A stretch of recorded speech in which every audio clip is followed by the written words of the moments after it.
நீங்கள் பார்த்து கொண்டிருப்பது நியூஸ் 21 செய்திகள். தமிழ்நாடு செய்திகளை உடனுக்குடன் தெரிந்து கொள்ள நியூஸ் 21 செய்திகளை பாருங்கள்.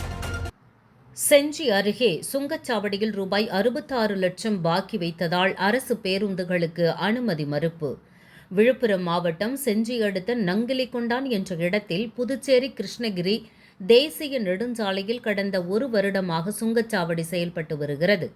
சுங்கச்சாவடியில் அரசு பேருந்துகள் சென்று வர சுங்க கட்டணம் அவ்வப்போது போக்குவரத்து துறையால் கட்டப்பட்டு வரும் என்று கூறப்படுகிறது.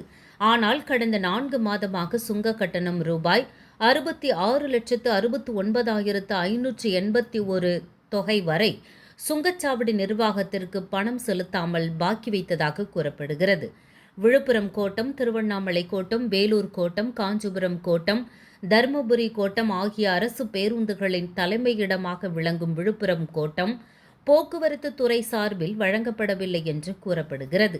இதனால் இந்த சுங்கச்சாவடியில் கட்டணம் செலுத்தாத அரசு பேருந்துகள் செல்வதற்கு சுங்கச்சாவடி நிர்வாகத்தினர் அனுமதி மறுத்த நிலையில் அந்த பேருந்துகள் சுங்கச்சாவடியிலேயே தடுத்து நிறுத்தப்பட்டது. இதனால் அந்த பேருந்தில் வந்த பயணிகள் நீண்ட நேரமாக பேருந்திலேயே காத்திருந்து அவதியடைந்தனர். மேலும் அப்பகுதியில் பெரும் பரபரப்பு ஏற்பட்டது. நியூஸ் 21 செய்திகளுக்காக செய்தியாளர் ராஜாமணி.